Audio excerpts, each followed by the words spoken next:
Selamat datang kembali di pembahasan mendalam kita. Kali ini kita fokus ke bab 7 dari buku The Science of Being Lucky karya Peter Hollins. Betul, yang khusus membahas idenya Max Gunther soal perencanaan keberuntungan strategis. Iya, sumber kita kutipan dari bab itu. Dan misi kita kali ini adalah mengupas beberapa teknik kunci dari 13 strategi Gunther. Strategi buat aktif merencanakan keberuntungan. Jadi bukan sekedar nunggu nasib baik datang gitu ya. Persis. Mari kita bedah bareng-bareng. Nah, yang langsung menarik buat saya itu gimana Gunther tegas banget misahin antara keberuntungan murni sama hasil dari perencanaan. Oh, jadi bukan soal jimat atau ritual gitu ya? Bukan itu. Lebih ke soal tindakan dan pola pikir yang sebenarnya bisa Anda kontrol. Tujuannya ya buat ningkatin peluang hasil yang bagus. Semacam merekayasa kondisi gitulah. Kapan sukses itu hasil rencana, kapan itu murni hoki. Kenapa ini penting banget sih? Bukannya enak ya kalau merasa beruntung? Mungkin enak sesaat ya, tapi bahaya buat belajar jangka panjang. Kalau Anda selalu mikir sukses itu hoki, ya gimana mau analisis langkah mana yang beneran berhasil, yang bisa diulang? Ah, iya juga ya. Sebaliknya juga gitu. Kalau gagal karena rencana jelek tapi nyalahin sial, ya nggak belajar juga buat perbaiki strategi. Jadi objektivitas itu krusial. Oke, masuk akal. Coba kita lihat teknik spesifiknya. Ada temukan arus cepat atau find the fast flow. Ini maksudnya kita harus jadi orang yang suka keramaian gitu, harus gaul terus. Nggak harus selalu pesta juga sih. Tapi intinya itu lawan isolasi dan pasif. Gunther bilang, peluang itu lebih sering muncul di tempat yang banyak interaksi, banyak ide, banyak energi. Ya lingkungan dinamis lah. Oh, jadi biar lebih banyak bersinggungan sama hal baru ya? Betul.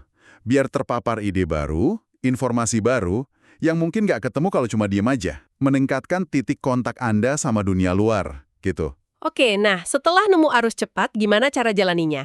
Gunther nyebut ambil risiko terukur atau risk pooling. Kedengerannya kayak judi nih. Lebih pasnya, kalkulasi ya. Gunther ini bukan tipe penjudi nekat.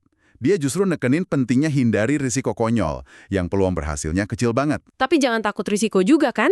Nah, itu dia. Jangan sampai lumpuh karena takut risiko.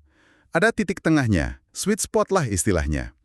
Di mana potensi untungnya itu sepadan sama risiko yang udah dihitung. Jadi berani tapi pakai perhitungan, bukan berani buta. Menarik.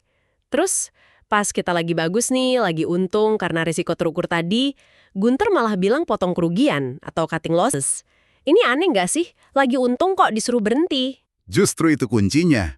Ini bukan cuma potong rugi pas lagi rugi aja, tapi lebih ke tahu kapan waktunya cukup. Maksudnya gimana tuh? Ya, pas Anda lagi bagus-bagusnya, menang terus gitu kan, godaan buat terus lanjut itu gede banget. Gunther ingetin, keberuntungan itu ada siklusnya. Oh, jadi biar nggak kebablasan ya? Iya, amankan untung pas lagi di puncak, sebelum nanti malah berbalik arah. Ini bagian dari strategi jangka panjang, disiplin biar nggak serakah. Oke, ini nyambung nih sama fleksibilitas. Ada ide ambil jalur zigzag atau the zigzag path. Saya bayangin ini tantangan buat orang yang suka rencana detail. Gimana rencana bisa efektif kalau kita siap belok kapan aja? Nah, kata Gunther, justru di situ kekuatannya. Rencana itu kasih arah iya, tapi kalau kaku banget, bisa-bisa kita malah buta sama peluang tak terduga yang mungkin jauh lebih bagus. Jadi zigzag itu bukan berarti nggak punya tujuan. Bukan, tetap ada tujuan. Tapi sadar kalau jalan lurus itu bukan satu-satunya cara. Bahkan seringkali bukan yang terbaik. Ini soal keterbukaan sama serendipity. Peluang tak terduga yang muncul pas kita lagi gerak. Bukan pas kita diam nungguin satu jalur aja. Adaptif lah intinya. Ada lagi nih yang bikin saya mikir tadi. Sedikit pesimis atau a touch of pessimism. Gimana ceritanya pesimis bisa jadi strategi keberuntungan? Bukannya kita disuruh optimis terus? Haha, iya. Ini sering balik disalahpahami. Pesimisme ala Gunther ini bukan putus asa atau takut ya, tapi lebih ke realisme strategis. Realisme strategis. Maksudnya? Artinya, sambil kita berharap dan kerja keras buat hasil terbaik, kita juga secara sadar siap-siap buat kemungkinan terburuk. Contoh gampangnya, punya dana darurat, punya asuransi, bikin kontrak tertulis meskipun percaya sama rekan bisnis. Oh, jadi semacam manajemen risiko gitu ya? Tepat, ini bukan ngeramal nasib buruk bakal kejadian, tapi lebih ke bangun ketahanan. Jadi pas ada hal nggak enak kejadian, dan itu pasti kadang terjadi kan, kita nggak langsung hancur. Justru ini bikin kita lebih bebas buat ambil resiko terukur tadi. Ah, saya mulai lihat polanya nih. Proaktif, adaptif, realistis. Ini nyambung juga kayaknya sama saran bersedia sibuk atau willingness to fuss dan struktur jaring laba-laba atau spider web structure. Maksudnya kita harus punya banyak pancingan gitu. Persis. Bersedia sibuk itu artinya ya terlibat di banyak hal. Macam-macam proyek, hobi, minat. Makin banyak benang di jaring laba-laba Anda, diversifikasi aktivitas lah. Makin besar kemungkinan salah satunya nangkep mangsa. Mangsa berupa peluang atau keberuntungan ya? Iya, balik lagi ke prinsip ningkatin luas permukaan biar kesenggol kesempatan. Sibuk yang ada tujuannya tapi, bukan asal sibuk nggak jelas. Dan terakhir nih, yang mungkin paling filosofis tapi dampaknya praktis banget. Terima bahwa alam semesta tidak adil, atau acceptance of unfairness. Gimana nerima ini bantu kita jadi lebih beruntung? Dengan nerima kalau dunia ini nggak selalu jalan sesuai harapan adil versi kita, Anda itu bebas dari beban mental yang berat loh. Beban mental kayak gimana? Ya, berhenti nanya, kenapa harus saya pas ada kejadian buruk? Penerimaan ini bukan pasrah ya, tapi ngebebasin energi Anda buat fokus ke hal yang bisa Anda kontrol. Apa aja tuh yang bisa dikontrol? Respon Anda, strategi Anda selanjutnya, tindakan proaktif Anda.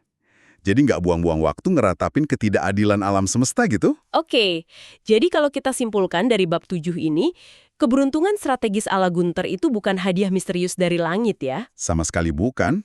Ini lebih kayak hasil dari serangkaian perilaku yang sadar. Perilaku kayak proaktif cari peluang, berani ambil risiko yang udah dihitung. Fleksibel beradaptasi, disiplin ngamanin hasil, realistis siap-siap. Diversifikasi usaha, dan punya mental kuat buat nerima ketidakpastian. Wah, ini kerja keras yang cerdas ya berarti. Tepat sekali. Nah, sebagai bahan renungan buat Anda nih, dari sekian banyak teknik Gunther yang kita obrolin tadi, mulai dari cari arus cepat sampai nerima ketidakadilan, mana sih yang paling nabrak cara pandang Anda soal sukses dan peran keberuntungan selama ini? Pertanyaan menarik. Dan lagi, ada nggak ya harga yang mungkin perlu dibayar? Entah itu waktu, energi, atau mungkin rasa nyangan mental kita kalau kita beneran coba terapin pendekatan proaktif dan kadang zigzag ini secara konsisten dalam hidup. Sesuatu buat Anda eksplorasi lebih lanjut.